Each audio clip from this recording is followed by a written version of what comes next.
Hey, what's up, Exit the Matrix family? Bob here. Hope you're having a great day. I didn't really have a particular subject to talk about today. As you guys know, I straight shoot with you. I let the universe kind of guide me what I'm going to talk about. I don't pre-plan my talks. I just let it free flow. And it's not scripted, and what you get is what you get. So I hope you enjoy these talks that I have with you, and I love to hear your feedback. Like I've mentioned in some previous videos, I've been deep diving into Jordan Maxwell, and I've followed him for many years, so it's just not recent, but just really been, as things have been getting really crazy here lately, been just really deep diving into it as I've been getting deeper into studying the occult and their symbolism and the way this world works and operates and who's behind the scenes controlling the levers and the strings. And it was interesting. I was listening to Jordan Maxwell talking on a video yesterday that I listened to, and I've already talked to you guys about how we are living in a matrix, and we are essentially batteries, and the government actually considers us human resources and essentially cattle. And it was interesting because the video I watched, he was talking about, the words, the English language, and the spelling and the binding that the English language was designed to do. And he was talking about, when you go to court and if you go to jail and all the terminology.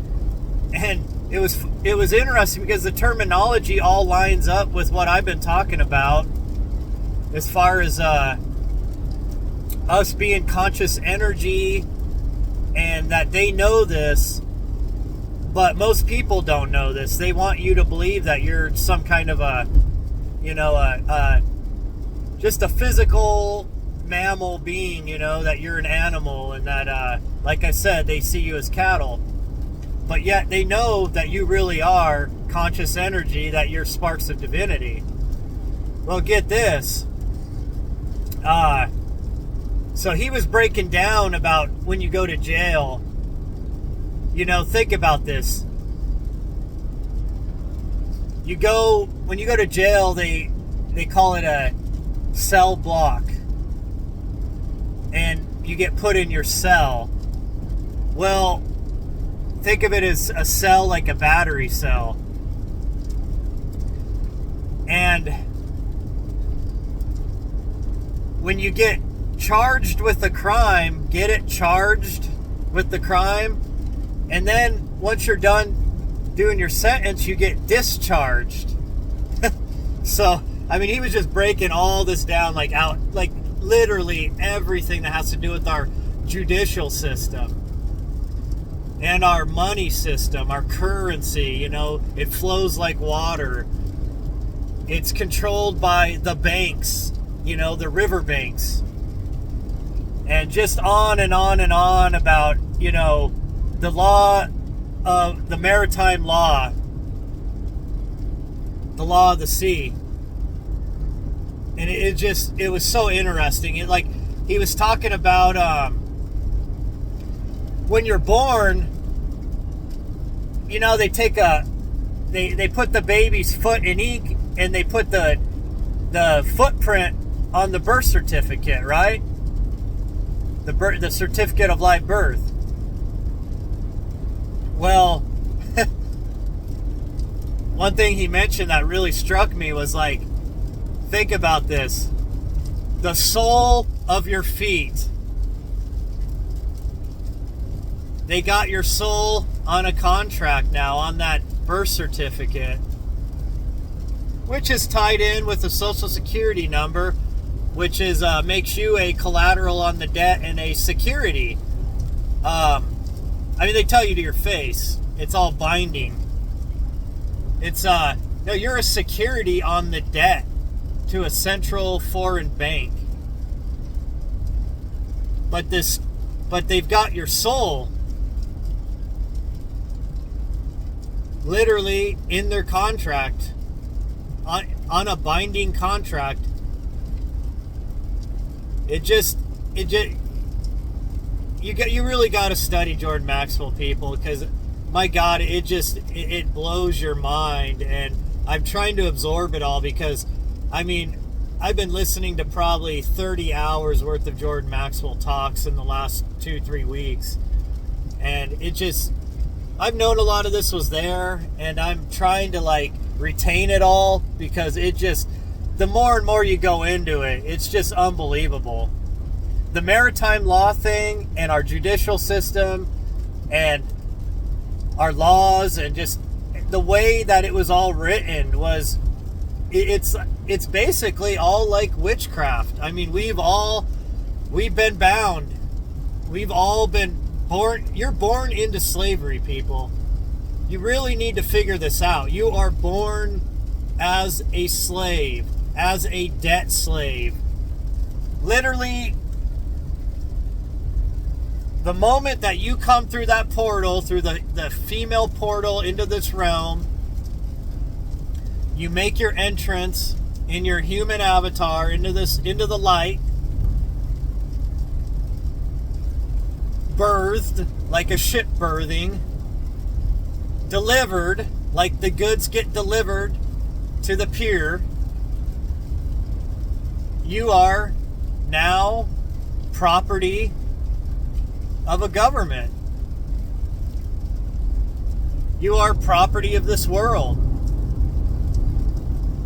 And I know I've talked a lot about, I've also done deep dives on people that have out-of-body experiences and near-death experiences, like literally people that have been clinically dead for up to 2 hours, one person was, and they were brought back to life, which is, they say that can't happen, but it does happen.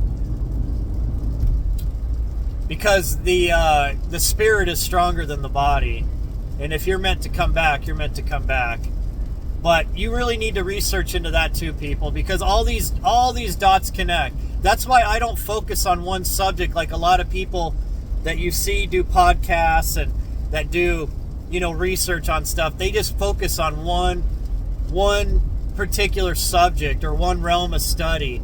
Whereas I look at all these vast things, metaphysical, world governments, socio-economic stuff, like religion, ancient history, ancient cultures. I look at all this because it all connects, people.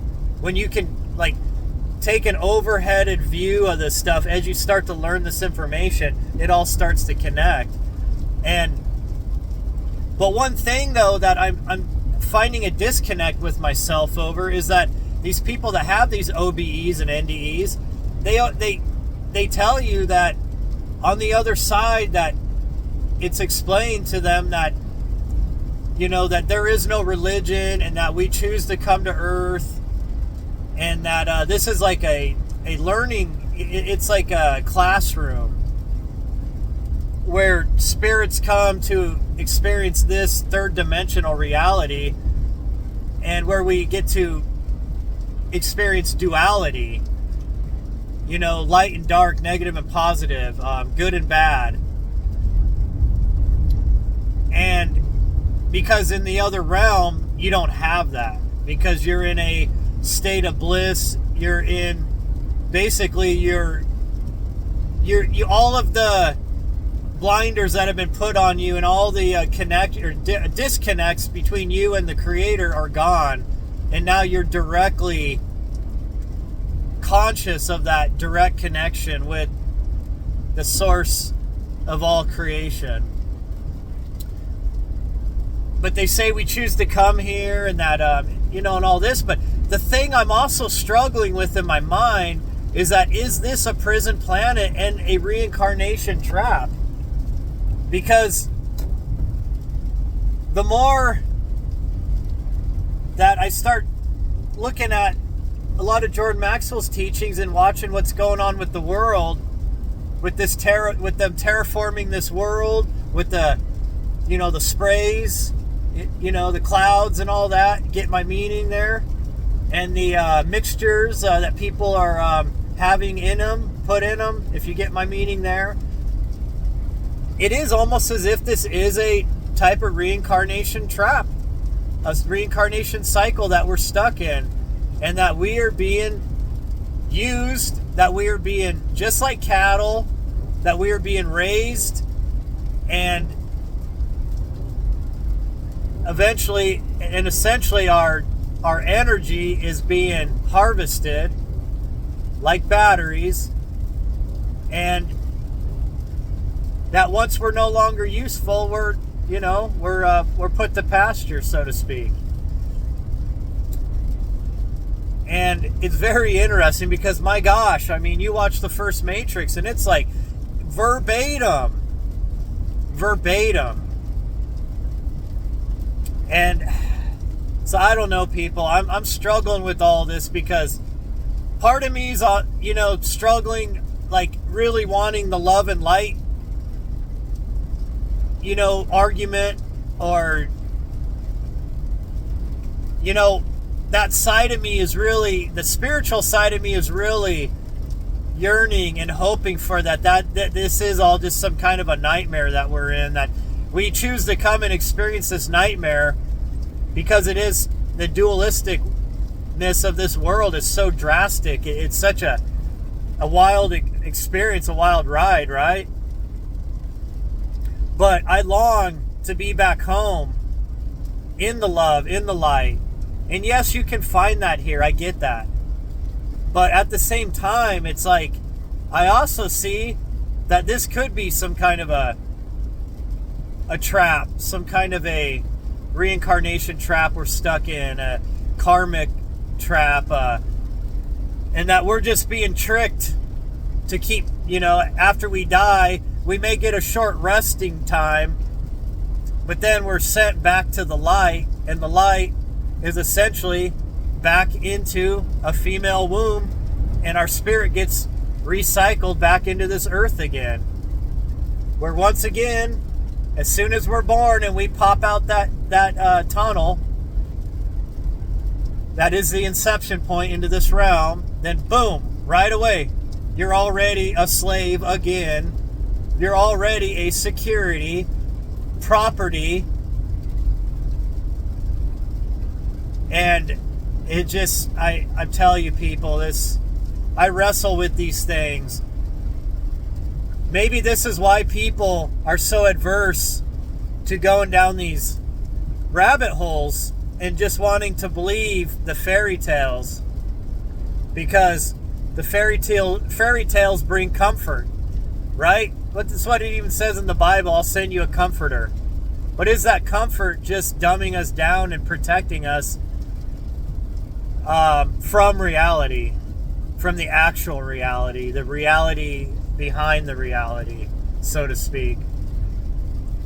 I don't know, people. I'd love to hear your thoughts. I gotta admit, sometimes this stuff starts to wear me down. And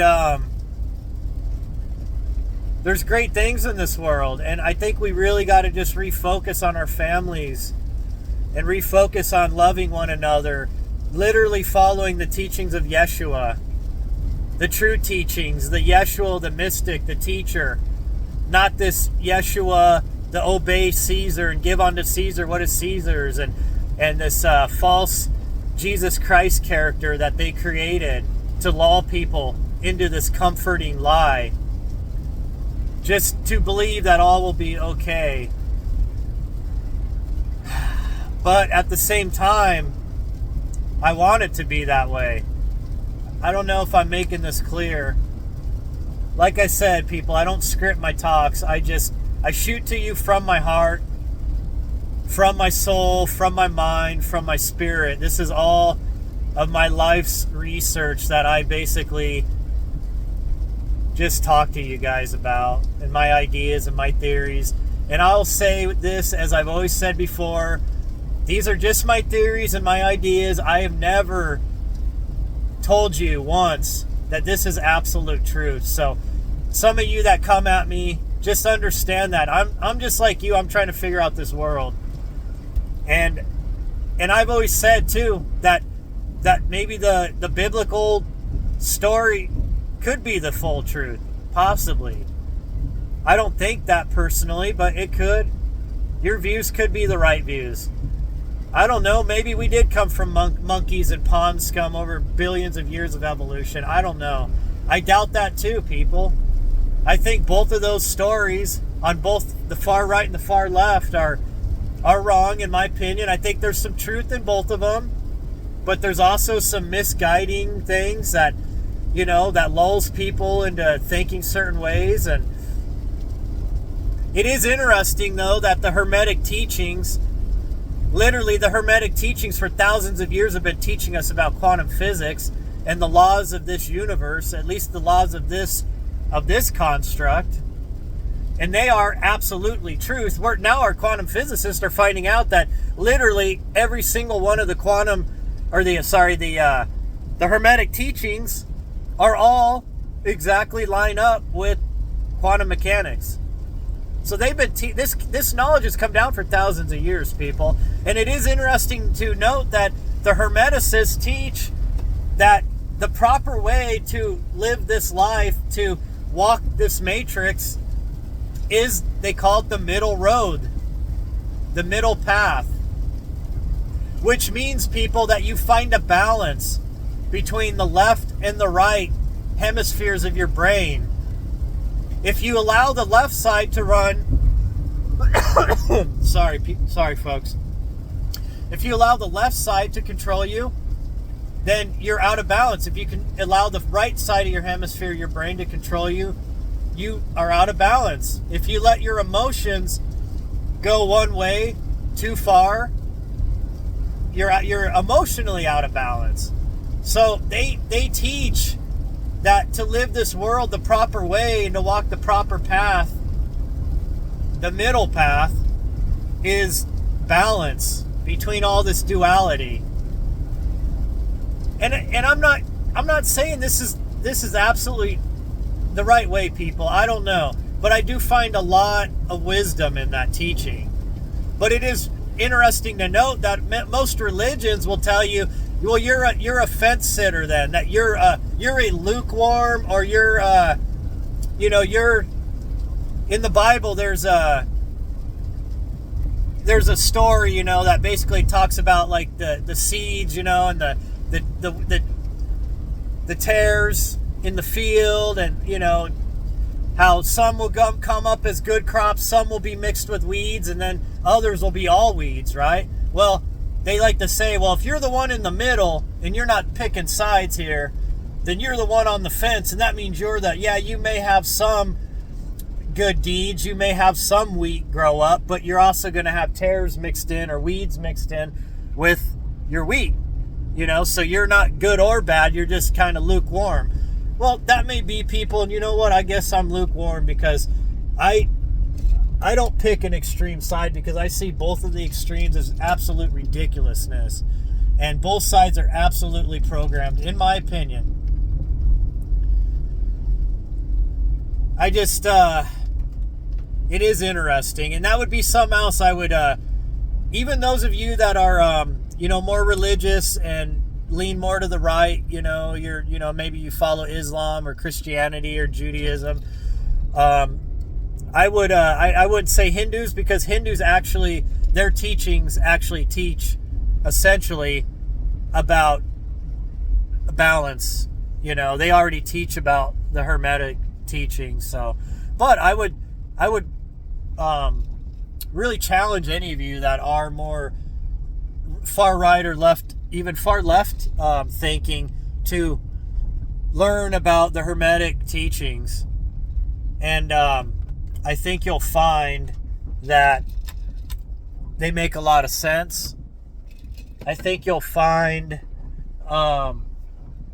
that it could bring some enlightenment to your life. And at the very least, you're just, you're putting another feather under your cap.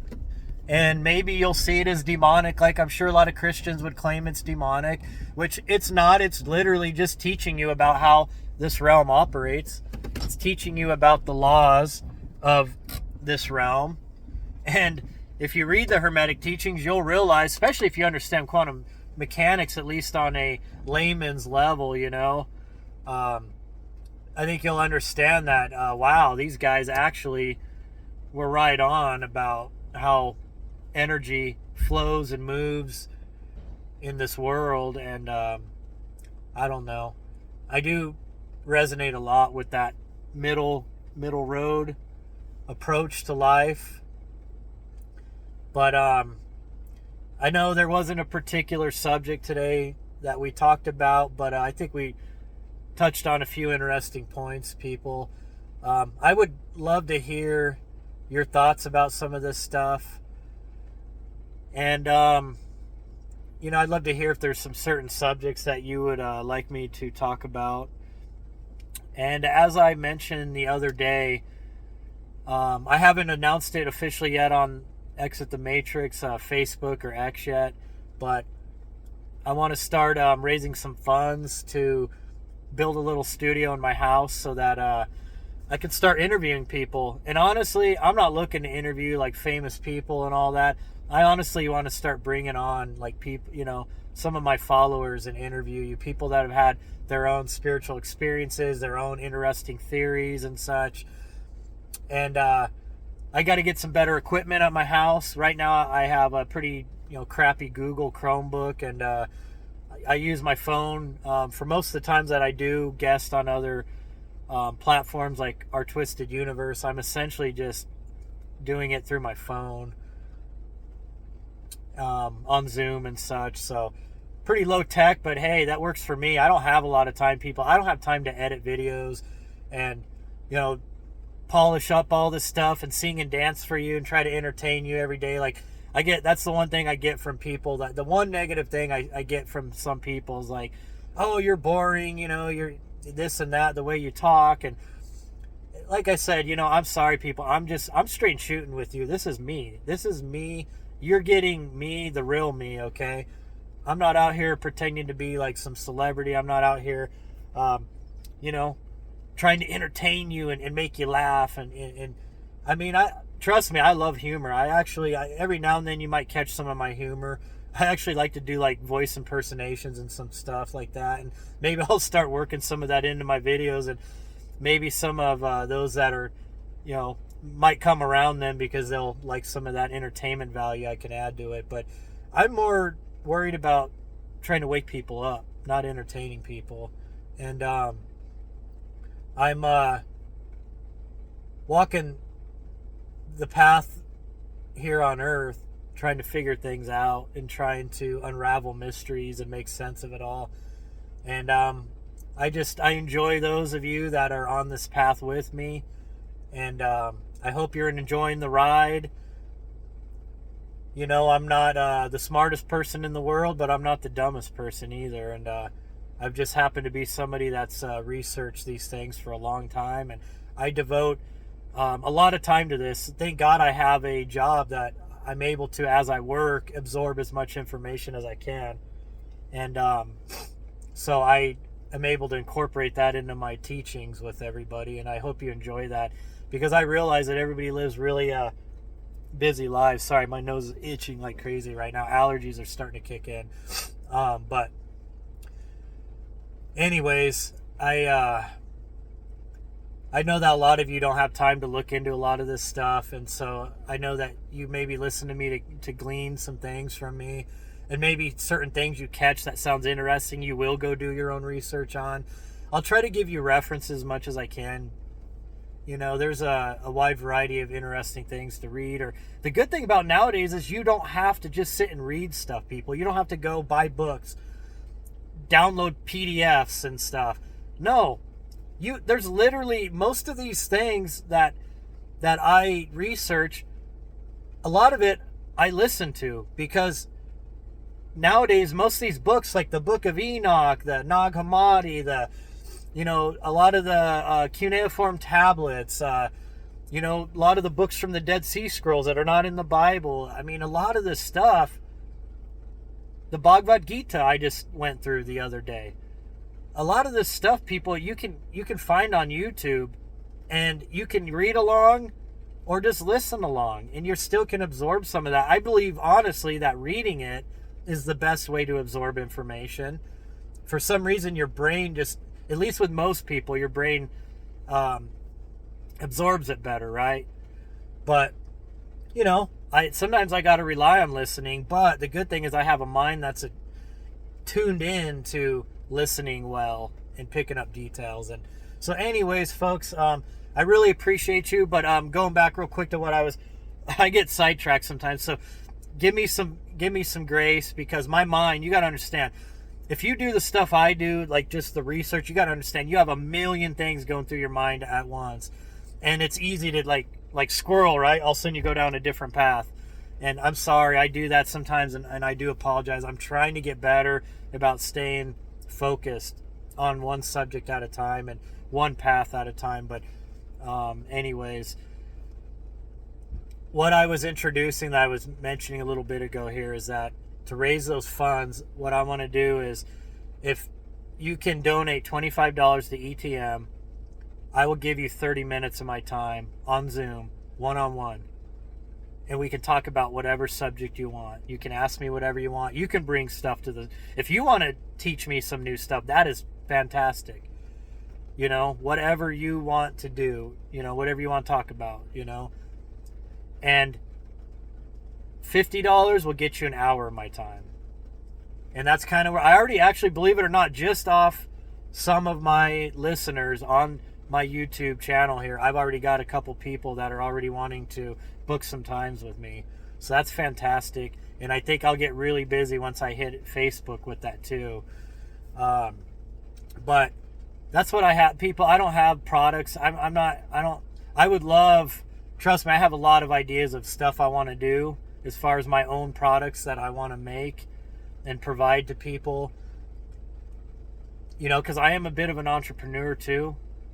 But right now, people, with how much I'm working with the soccer coaching I do, and in fact, we're going to be gone all this weekend, you know, with soccer with my son, and I coach. I'm one of the main coaches, so I'm very busy. So I have to come up with interesting ways, you know, that I can raise some of this money, because I just don't have that cash flow. Just like everybody right now, we're dealing with this hyperinflation, you know, and it's just eating up. All your currency is just, you know, running through your hands like water, right? If you get my drift there.